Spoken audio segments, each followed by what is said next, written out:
Hello students, welcome back. This is the video of class 8 science, and in this video we are going to revise chapter 14 which is some natural phenomena. इस video में हम chapter 14 को revise करेंगे thoroughly, and as you know this chapter's name is natural phenomena. So first of all we will see what is natural phenomena. Natural phenomena is any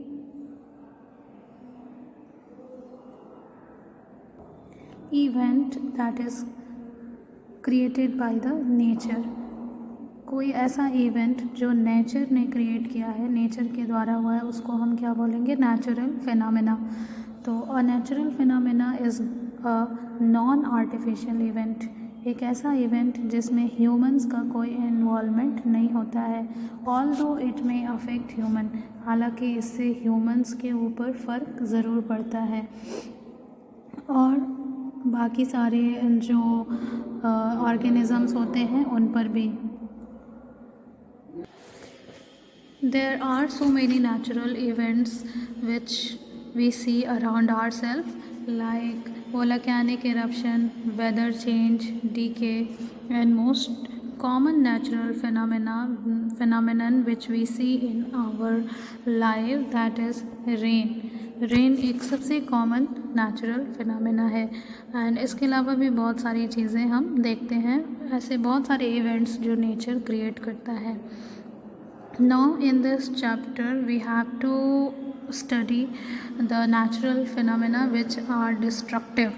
ऐसे event, ऐसे natural event के बारे में हम बात करेंगे इस चैप्टर में जो कैसे होते हैं? डिस्ट्रक्टिव होते हैं, जो हमें नुकसान पहुंचाते हैं, जैसे कि साइक्लोन्स, लाइटनिंग एंड अर्थक्वेक. आप जानते हैं कि इन सारे इवेंट्स में बहुत डैमेज होता है, नुकसान होता है. लाइटनिंग क्या होती है? It is a streak of bright light and sound caused by electric discharge between clouds and earth और बिटवीन डिफरेंट क्लाउड्स. लाइटनिंग भी एक नेचुरल इवेंट है और इसमें आप देखते हैं आपको रेनी सीज़न में या ऐसे मौसम में जब थंडर वगैरह होता है, तूफ़ानी मौसम में आप देखते हैं कि आसमान में आपको कुछ स्ट्रीक ऑफ ब्राइट लाइट दिखाई देती है और उसके साथ ही आपको साउंड सुनाई पड़ता है, आवाज़, थंडर की आवाज़ सुनाई पड़ती है. तो इसे हम लाइटनिंग बोलते हैं. Like you can see here in this picture, these are the streaks of light which we see in the sky, and it is highly destructive and highly thrilling. Now the second is earthquake. Earthquake is a sudden shaking or trembling of the earth caused by a disturbance deep inside the earth crust. Earthquake को आप जानते होंगे कि earthquake में क्या होता है कि जो अर्थ की क्रस्ट है वो अचानक से शेक या ट्रेम्बल करने लगती है और जिससे बहुत ज़्यादा नुकसान होता है.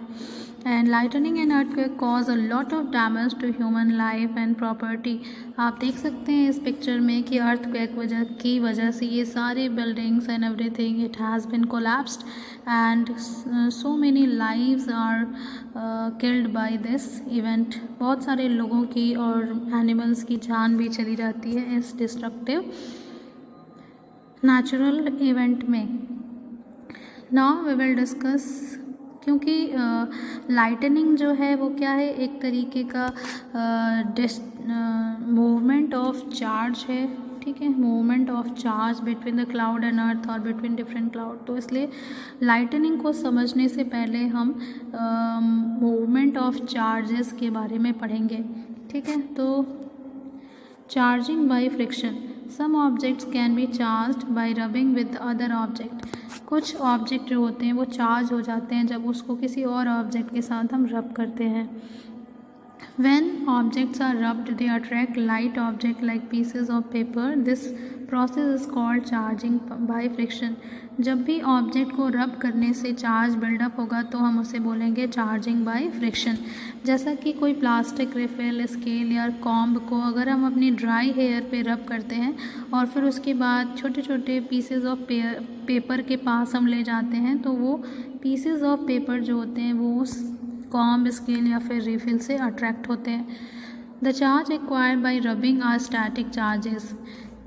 रब करने से जो चार्ज बिल्डअप होता है वो कैसे चार्ज होते हैं? Static. They do not move. When charges move it is called electric current. लेकिन जो चार्जेस मूव कर सकते हैं उन्हें हम इलेक्ट्रिक करंट बोलते हैं। इलेक्ट्रिक करंट में चार्जेस मोशन में होते हैं और ये आपको कंडक्टर में देखने को मिलता है। यहाँ पर आप एग्जाम्पल देख सकते हैं चार्जिंग बाय रबिंग का। इस कॉम्ब ये कैसे छोटे छोटे पीसेज ऑफ पेपर को अपनी ओर अट्रैक्ट कर रहा है, हियर टू।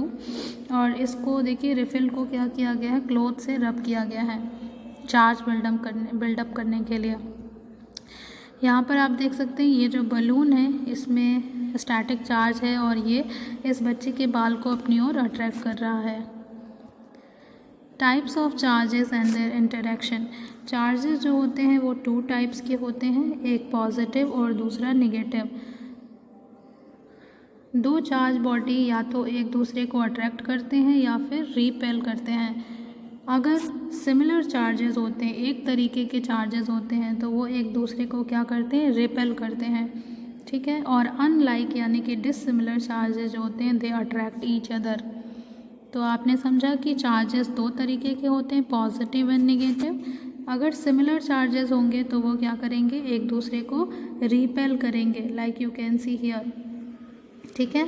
लेकिन अगर चार्जेस डिससिमिलर होंगे, अनलाइक होंगे, तो वो एक दूसरे को क्या करेंगे, अट्रैक्ट करेंगे। यहाँ पर आप देख सकते हैं this is negative and this is positive and both are getting attracted by each other. And here both are the like charges positive, so they are getting repelled from each other. Like charges एक दूसरे को repel करते हैं, इसके लिए हम activity कर सकते हैं। Inflate 2 balloons and hang them in such a way that they do not touch each other. Rub both the balloons with a piece of woolen cloth and release them, they repel each other. 2 balloon को आप hang कर दीजिए और फिर उन balloon को किसी same piece of cloth से रब कर दीजिए और आप देखेंगे कि ये दोनों बलून एक दूसरे को क्या करने लगते हैं, रिपेल करने लगते हैं, क्योंकि दोनों ही बलून को एक ही क्लॉथ से रब किया गया है, तो दोनों ही बलून पर सेम चार्ज ही क्रिएट होगा। यहाँ पर भी नेगेटिव और यहाँ पर भी नेगेटिव। और आप जानते हैं कि लाइक चार्जेस एक दूसरे को क्या करते हैं, रिपेल करते हैं। दूसरी एक्टिविटी में rub a plastic refill with a polythene and place it in a glass tumbler. Rub another plastic refill with polythene and bring it near the charge refill, they repel each other. इसमें आप plastic refill का इस्तेमाल कर सकते हैं। Plastic refill को किसी polythene से रब करना है और उसको फिर एक ग्लास में रख देना है और फिर दूसरी रिफिल को भी आप क्या करेंगे, सेम पॉलीथीन से रब करेंगे। तो क्योंकि आपने सेम ही पॉलीथीन से रब किया है तो दोनों पर लाइक चार्जेस ही होंगे, इस पर भी पॉजिटिव, इस पर भी पॉजिटिव। और लाइक चार्जेस एक दूसरे को क्या करते हैं, रिपेल करते हैं। तो ये जो रिफिल है वो क्या हो जाएगी, डिस्ट्रैक्ट हो जाएगी on the other side. Unlike charges attract each other, इसके लिए आप एक्टिविटी कर सकते हैं। Charge a plastic refill by rubbing with polythene and keep it in a glass tumbler. एक रिफिल को पॉलीथीन से रब करके एक गिलास में डाल देना है। Charge an inflated balloon by rubbing with a piece of woollen cloth and bring it near the charge plastic. और इस बलून को आपको क्या करना है, एक वूलन क्लॉथ से रब करना है। आपने प्लास्टिक को किससे रिफिल को किससे रब किया, प्लास्टिक से, और बलून को वूलन क्लॉथ से। तो क्योंकि आपने दोनों को 2 तरीके की ऑब्जेक्ट से रब किया है तो दोनों पे डिससिमिलर चार्जेस आएंगे। सपोज़ कि इस पर पॉजिटिव चार्ज आते हैं तो इस पे निगेटिव, और क्योंकि दोनों पे 2 अलग डिससिमिलर चार्ज आएगा तो दोनों एक दूसरे को क्या करेंगे, अट्रैक्ट करेंगे। They will attract each other. Okay, they will attract each other because both are having dissimilar charges. Charges acquired by different objects. अलग अलग ऑब्जेक्ट अलग अलग जो ऑब्जेक्ट्स होते हैं वो अलग चार्जेस को अक्वायर करते हैं। जैसे कि अगर एक ग्लास रॉड को आप सिल्क से रब करेंगे तो वो पॉजिटिवली चार्ज हो जाता है। अगर प्लास्टिक रॉड को आप फर से अगर रब करते हैं तो वो निगेटिवली चार्ज हो जाता है।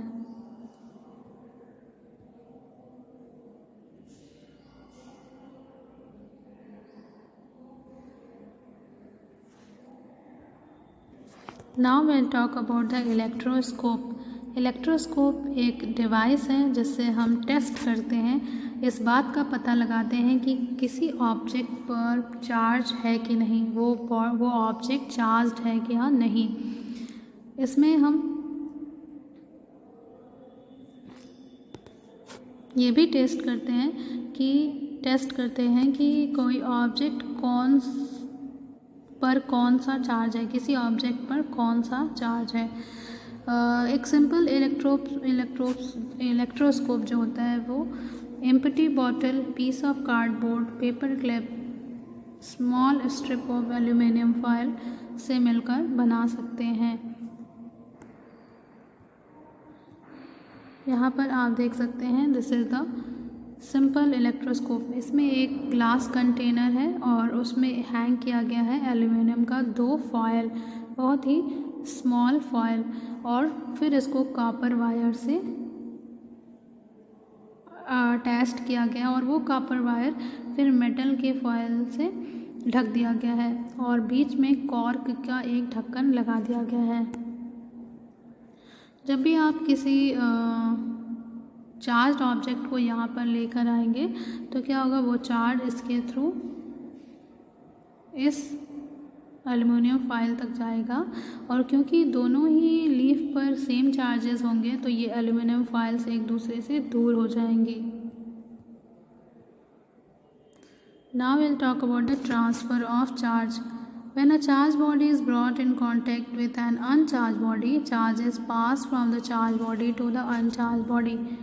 जब भी किसी चार्ज बॉडी को आप अनचार्ज बॉडी के पास ले जाएंगे, उसके कांटेक्ट में ले जाएंगे, तो चार्ज जो होगा वो क्या होगा, चार्ज बॉडी से अनचार्ज बॉडी में ट्रांसफ़र हो जाएगा।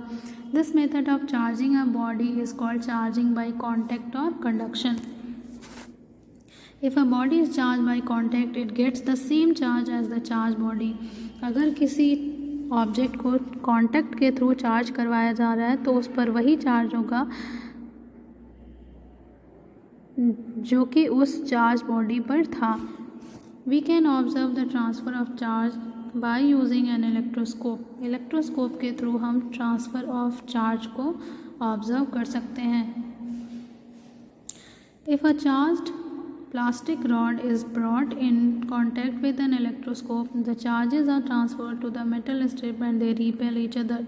This is because both of the metal strip get the same charge and they repel each other.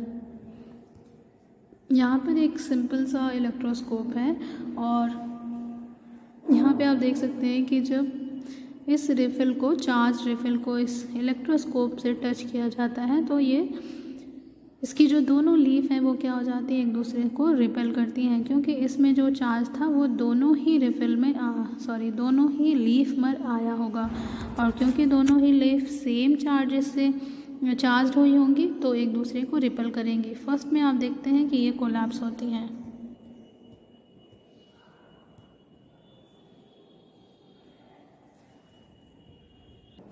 Now will talk about the lightning.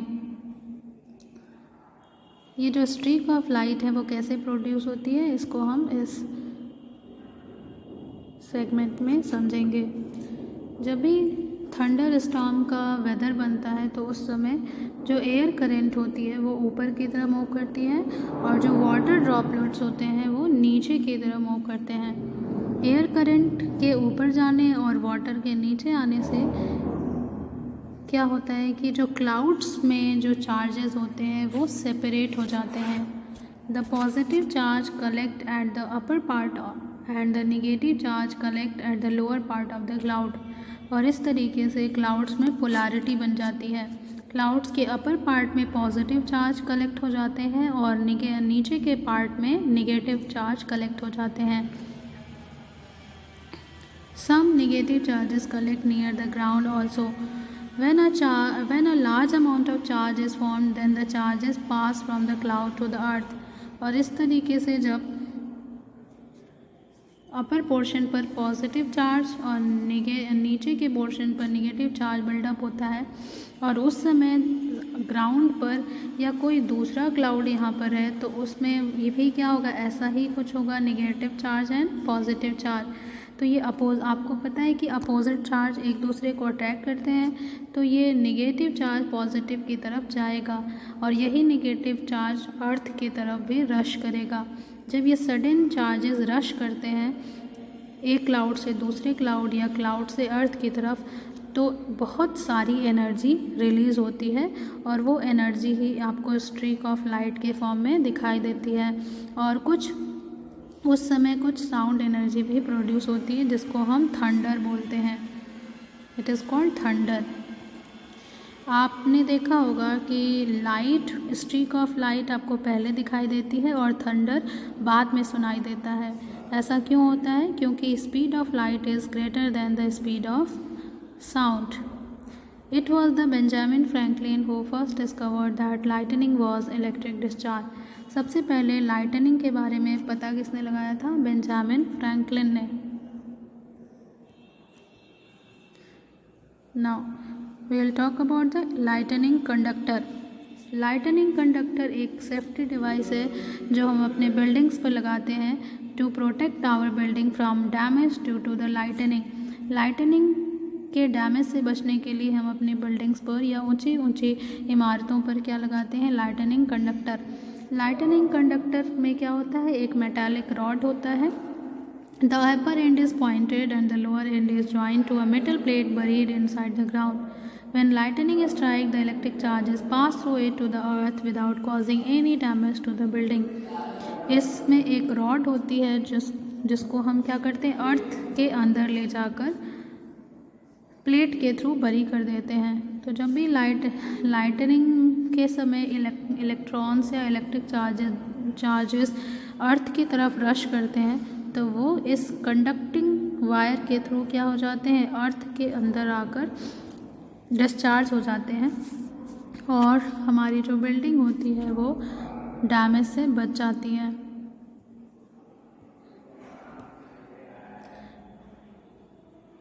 Discharging any charged body by the movement of charges into the earth, it is called earthing.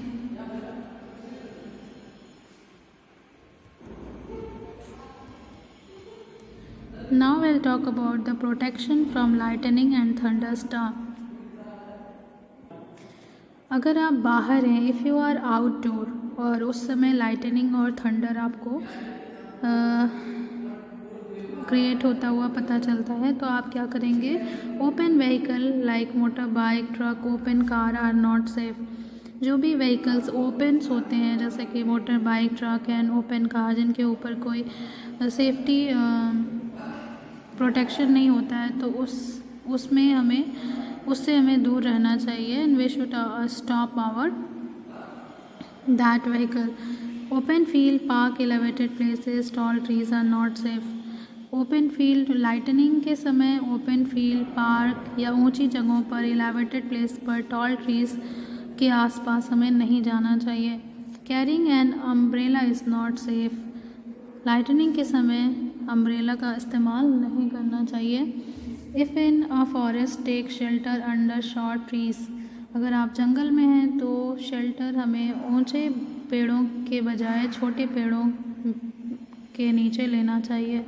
If in an open field, stay away from trees, poles, metallic object. अगर आप किसी open field में हैं तो पेड़ और पोल और metallic object से हमें दूर रहना चाहिए।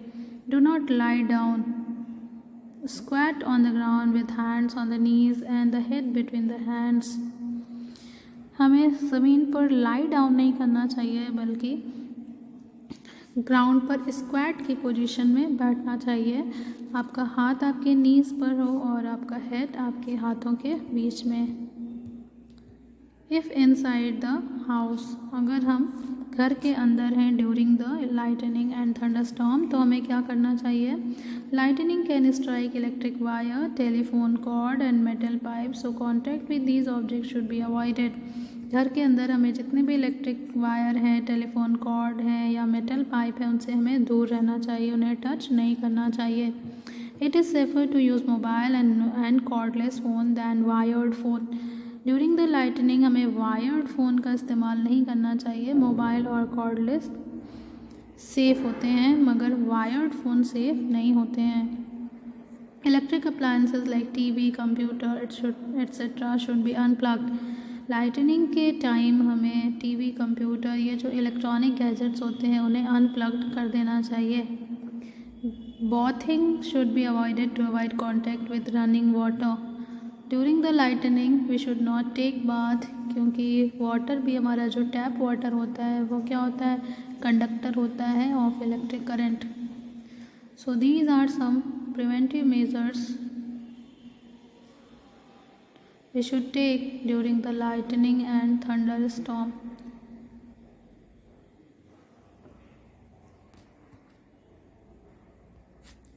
So that's all for this video. In the next video we'll talk about the earthquake. Till then, thank you.